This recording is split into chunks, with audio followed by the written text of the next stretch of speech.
Hola familia Conexión, estamos en otro jueves de podcast donde conoceremos de México con grandes invitados. Iniciemos este increíble viaje. Sé Conexión y bienvenido.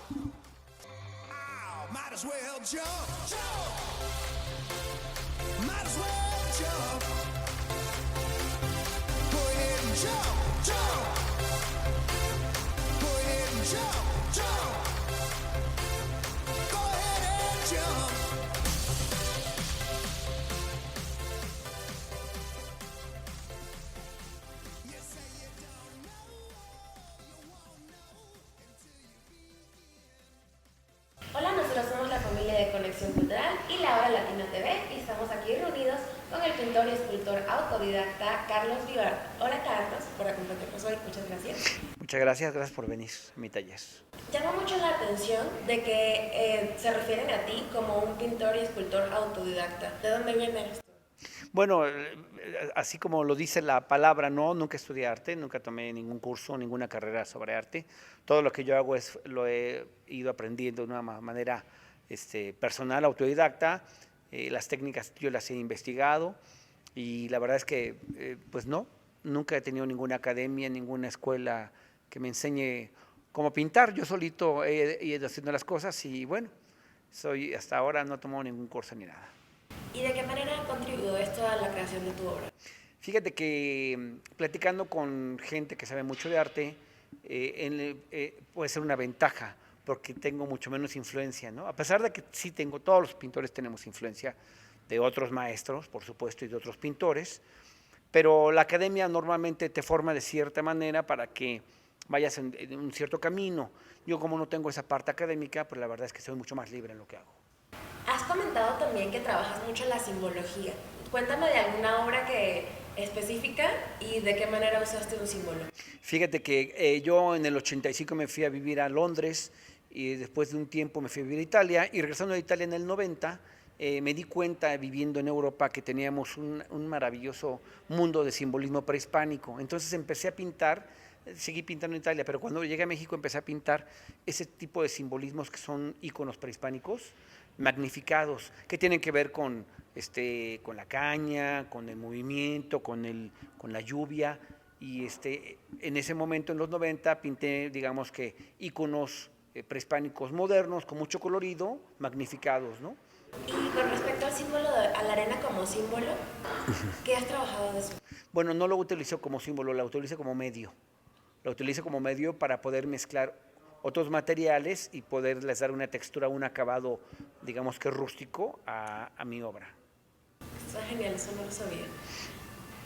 Otra pregunta, ¿por qué se dice que tu obra tiene sabor a fiesta? Así se dice, eso no sabía que tenía ese comentario, pero pues me gusta. Lo que pasa es que, mira, yo siempre he pensado que la vida en general es complicada, la vida no es fácil, la vida es difícil, en la vida perdemos gente, en la vida perdemos amistades, mueren los padres, tenemos pérdidas de todo tipo. Entonces la vida nunca ha sido nada fácil, ¿no? Es muy bonita, pero es difícil. Entonces yo en la pintura lo que menos trato es complicármela. Entonces mi pintura pues es muy colorida, refleja pues ese sentir que tengo de que no me la debo de complicar en la pintura, porque ya de por sí la vida es muy complicada para que yo todavía llegue al lienzo y me la complique con otras cosas. Por eso yo creo que es tan expresionista y tan colorida mi obra, ¿no? Sí, comentabas esto de los colores y en cuanto a la cultura prehispánica y la influencia que tú tienes. Sí. También esta fiesta, ¿no? Este tema de México y cómo influye en ti, pero también has viajado a muchos otros países. ¿Qué has tomado de esos otros países para tu creación? Bueno, estando la verdad viviendo en Italia, primero viví en Treviso, que es una ciudad de 100,000 habitantes cerca de Venecia, y después viví en Milán. Y la verdad es que pues, bueno, me influencié muchísimo porque tuve acceso a mucha cultura, a muchas exposiciones gratis. Allá promueven mucho la cultura y promueven mucho el arte por todos lados de una manera gratuita. Entonces vi cosas maravillosas y la verdad es que pues, estoy muy influenciado desde el Renacimiento para acá, ¿no? De repente pues puedes ver que haga un personaje, pero a lo mejor el personaje trae unos detalles en el corbatín, digamos que medio renacentistas, y ahí te das cuenta de que pues viviendo en Italia tuve esa influencia. Asimismo, viviendo en Londres, pues con todos los edificios antiguos, las iglesias, las catedrales, pues también me influenciaron. Entonces, de repente, no me escapo de eso y de repente en mis obras hay ese tipo de expresiones de arquitectura que uno encuentra en la ciudad tan bonita que es Londres, ¿no? Fuera de la pintura un poco, has tenido otro tipo de formación, ¿no? Te has dedicado a otras cosas antes. Coméntanos un poquito acerca de eso. De una manera profesional, sí. Yo estudié parte de la carrera de diseño gráfico en México, después me fui a vivir en Europa buscando desarrollarme más como diseñador, pero ya en computadora, que en México no existía, hablo de los 80, principios de los 80, a mediados, un poco antes, y me di cuenta de que en Italia sí estaban enseñando eso. Entonces, tuve un curso de informática gráfica, una maestría de 2 años, que me enseñaron a utilizar toda la parte del diseño gráfico en una computadora. Entonces eso pues me dio, la verdad es que muchas ventajas. Me ofrecieron un trabajo en México de eso y me regresé como director de arte de una agencia. Y además de eso, decidiste escribir tu primer libro, ¿no? Bueno, antes de eso realmente lo que sucedió fue que después de estar un par de años, un año en la agencia y un año en un editorial, en casa de la familia Outrey, decidí independizarme y puse un despacho de diseño gráfico. Siempre seguí pintando, pero no vivía de la pintura. Mi despacho se llamó Mariscal Diseñadores y tuvimos mucho éxito. Y llegó un momento en que decidí cerrarlo y dedicarme nada más al arte. Ahí es cuando ya empecé a editar mis propios libros y ahorita estamos editando el 3er libro. ¿Pero estos libros son acerca de tu obra o son en general? Hablan específicamente de mi obra y de mi trayectoria como pintor y escultor. Okay. ¿Cómo fue esa primera publicación en Nueva York, 2013? Bueno, yo soy muy malo con las fechas. A Nueva York he ido 3 veces a exponer y la de 2013, si no me equivoco, fue la última vez que fui y expuse en el Waldorf Astoria, en el Hotel Waldorf Astoria, donde llevé pura obra gráfica esa vez. Y fue una exposición muy interesante. Estar en Nueva York siempre es interesante, ¿no? Y más exponiendo. A ver, otra cosa. Ajá. Hay algo que se reitera mucho, cuando se habla de ti, de tu obra, y lo he escuchado en algunas exposiciones últimamente, que es esto del daltonismo de Vivar. Fíjate que el daltonismo es una situación con la que uno nace, hombre, que se hereda. Las mujeres no son daltónicas, no existe el daltonismo en las mujeres, nada más en los hombres, que es la falta de definición del color. Yo percibo el color de una manera diferente. Mi abuelo lo hacía y me lo heredó a mí y a mi hermano Jorge, de que los colores, pues sí los veo en realidad, o sea, no veo monocromáticamente. Lo que sí me sucede es que empiezo a confundir los verdes con los rojos, los cafés con los verdes, los azules con los lilas, los morados con los azules. Entonces de repente yo creo que por eso pinto así, por el daltonismo que tengo. Hay grados de daltonismo, el mío yo creo que no está tan grave, pero sí influye en mi pintura, ¿no? ¿Y en cuanto a la combinación de colores? Por supuesto, ahí es donde influye, pero en lugar de que sea pues un malestar para mí enfrentarme al daltonismo que heredé, pues ha sido, la verdad es que algo bueno, algo positivo, porque me define, además de definirme como una expresión muy plástica en la obra, es de una manera también muy definida en el color. Carlos ha participado en más de 50 exposiciones colectivas y 100 exposiciones individuales en países como Suiza, China e Italia. De todas, ¿cuál ha marcado tu vida más? Bueno, cada exposición es muy especial, ¿no? Pero alguna de ellas, por ejemplo, fue la del Museo Macro, la que tuve hace un par de años por ahí, el Museo de Arte de Querétaro, que me dio la oportunidad Roberto González de exponer ahí, en un recinto precioso, que fue un claustro, me parece. Es una exposición muy importante. Otra de ellas podría mencionar alguna exposición que tuve en Guangzhou, que me organizó David Nájera en ese momento. Actualmente es el embajador de México en Hungría, en su momento era el cónsul general de México en Guangzhou, en China. También fue una exposición muy interesante en ese museo. Alguna otra, pues de mis primeras exposiciones, la verdad es que fue muy importante la que tuve en la sala Olin Yoristli en el 94, donde me inauguró la sobrina de Rufino Tamayo, la señora Rosa María Bermúdez, y por mencionar algunas, ¿no? Porque la verdad es que he tenido tantas y tantas experiencias tan interesantes que podría comentarte muchas. Pero bueno, básicamente son esas, ¿no? Tu última, tu última exhibición colectiva fue el pasado 12 de julio. Coméntanos acerca de cómo se dio este proceso. Me estoy acordando porque este año creo que es cuando más exposiciones he tenido, creo que van como 20, pero ya no me acuerdo dónde fue la última exposición. La última exposición que tuve fue una exposición individual con el maestro Sebastián como individual en su fundación, ahí en Patriotismo 304, donde además de que dimos un concierto, porque soy músico, digamos que no profesional, sino amateur, dimos un concierto y después fue la exposición, pero ya me acordé de la exposición que me estás comentando, fue una exposición colectiva que tuvimos en el Club de Golf Bellavista, precisamente. Estuvo muy bien, organizada por Enrique Espinosa, apoyando a Ruth Olvera, la presidenta municipal de Atizapán, donde unimos fuerzas con diferentes personas para poder hacer un evento cultural en la Semana Cultural de Atizapán, precisamente. Sí, eso me interesa mucho de que eres músico no profesional, ¿no? Es una banda, ¿cierto? Así es. Sí, ¿cómo nació esta banda? ¿Quiénes están allí? Híjole, esta banda nació en el 78, o sea, cuando ustedes no existían todavía. Yo tenía 14 años y hice una banda de rock con mis amigos, y que ha ido caminando y caminando y caminando, y cuando viví en Europa la formé allá, me regresé, se deshizo allá, volvimos a juntarnos cuando regresé a México, pasaron muchos años y ahora estamos retomando el proyecto, ¿no? Acabamos de grabar un disco, bueno, hace un par de años y estamos por grabar otro y lo hacemos porque nos encanta la música y nos encanta el arte, ¿no? Se llamó Big Lie y ahora se llama Punto y Aparte la banda. Se presentaron en un par de tus exhibiciones, ¿no? Bueno, en la última fue precisamente en la Fundación Sebastián, donde tuvimos el concierto ahí en el auditorio. Exacto, sí. Volviendo a tu pintura, Ajá. comentabas esto de la forma del color, ¿no? De todo el color que usas. Ahora, ¿hay alguna figura que reiteres mucho o qué figuras tiendes a usar y dependiendo de qué tema? Fíjate que nos pasa a todos los pintores, nos autocopiamos mucho y soy muy reiterativo de repente en muchos trazos, porque pues, me gusta algún trazo, algún icono y de repente lo puedo estar repitiendo en diferentes obras, ¿no? Mi pintura la puedo definir como una pintura iconográfica, constructivista, figurativa, con algunos toques naif por ahí también, y que de repente sí tengo esa repetición de la que tú hablas, que voy construyendo con esas repeticiones que puede ser un icono, una figura, etcétera, ¿no? Por ejemplo, ¿qué icono, qué figuras?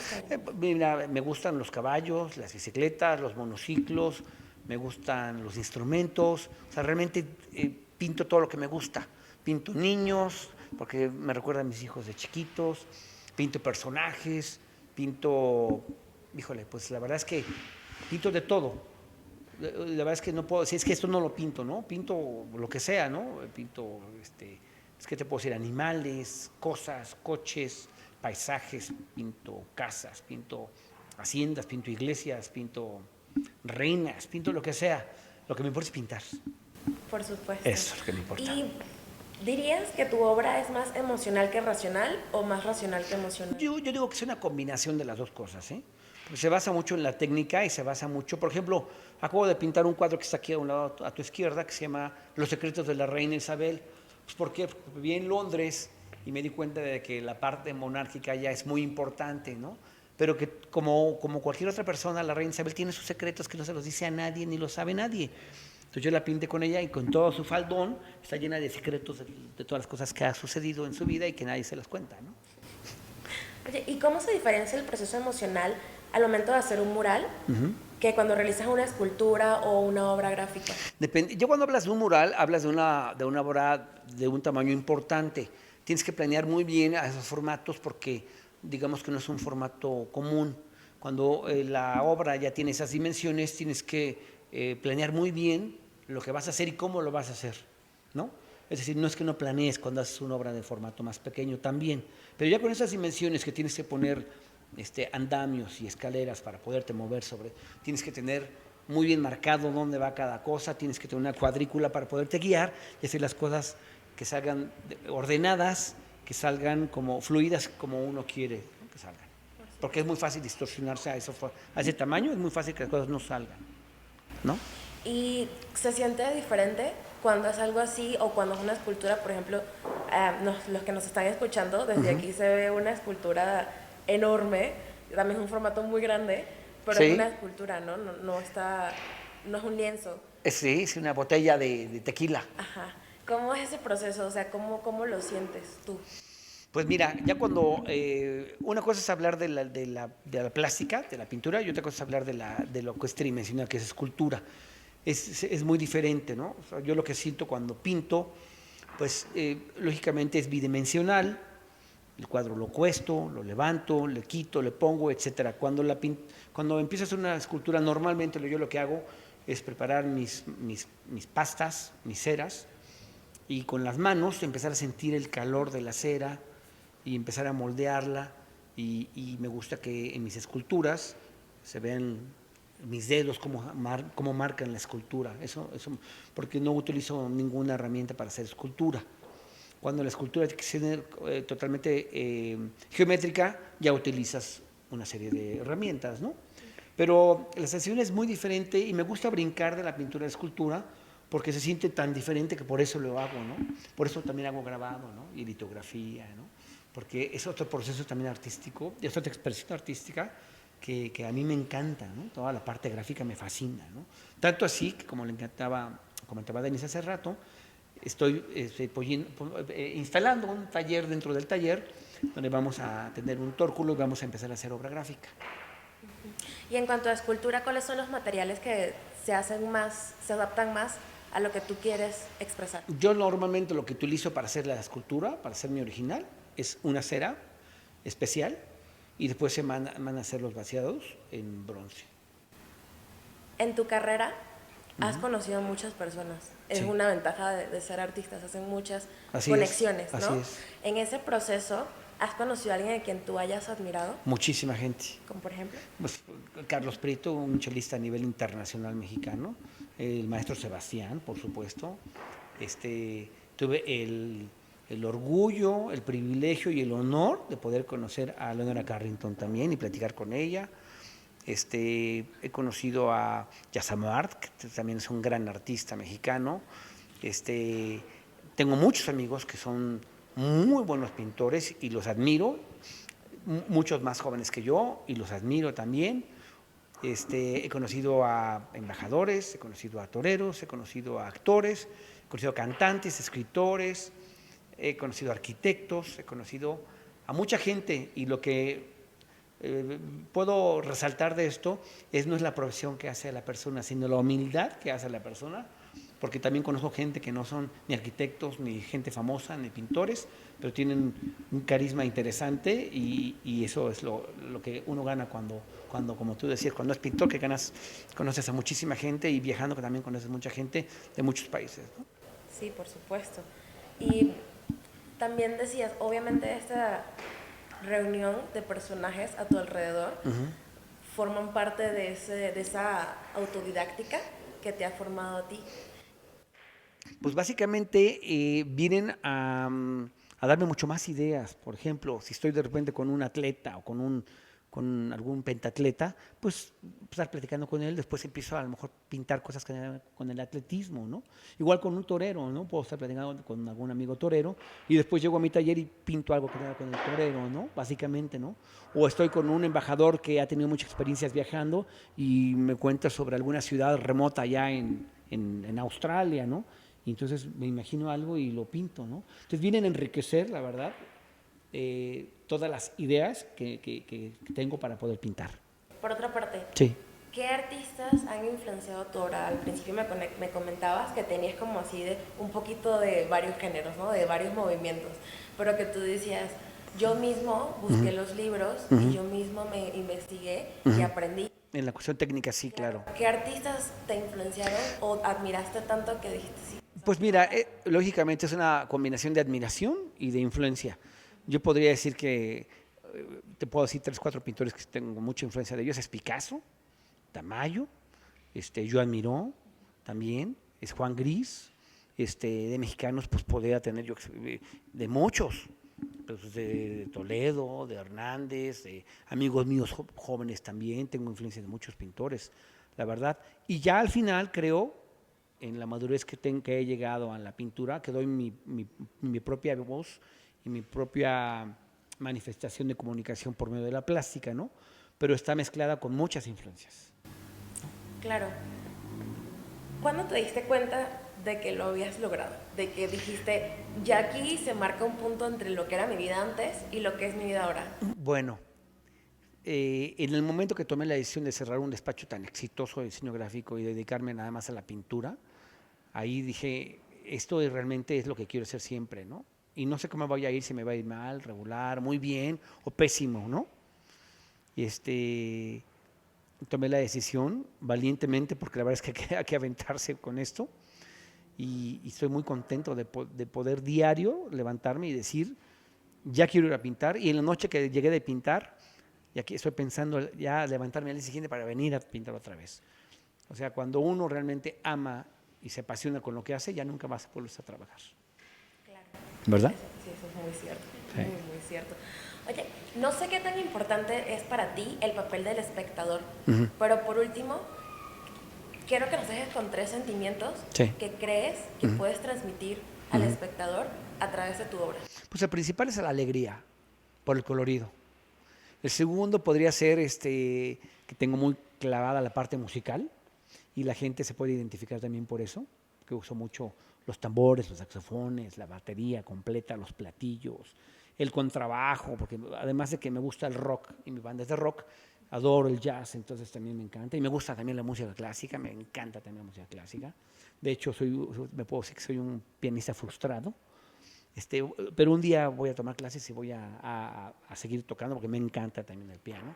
Entonces, ese sería un segundo sentimiento a lo mejor, el de la parte musical, ¿no? ¿Y qué otro sentimiento aparte de la alegría? Pues no sé. A mí me gustaría que la gente cuando vea mis cuadros se impacte por el colorido y por la vividez de la forma y que diga, yo quiero ser pintor cuando veo un cuadro mío. Eso me gustaría que dijeran. Porque yo cuando me llevaron de niño, una vez en el colegio donde yo estaba, en el colegio alemán, me llevaron a una visita al Museo Rufino Tamayo. Y cuando yo vi de cerca un cuadro original de Rufino Tamayo y vi los magentas y los rosas y los azules que manejaba, yo me enamoré de esas texturas, de esos colores. No pude creer que lo que estaba viendo y se me quedó clavado esa imagen para toda la vida, de veras.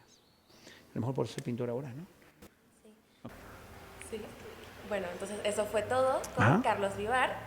Yo soy Valesca y los invitamos a que nos sigan escuchando en el podcast de La Familia Colección Cultural. Might as well jump, jump.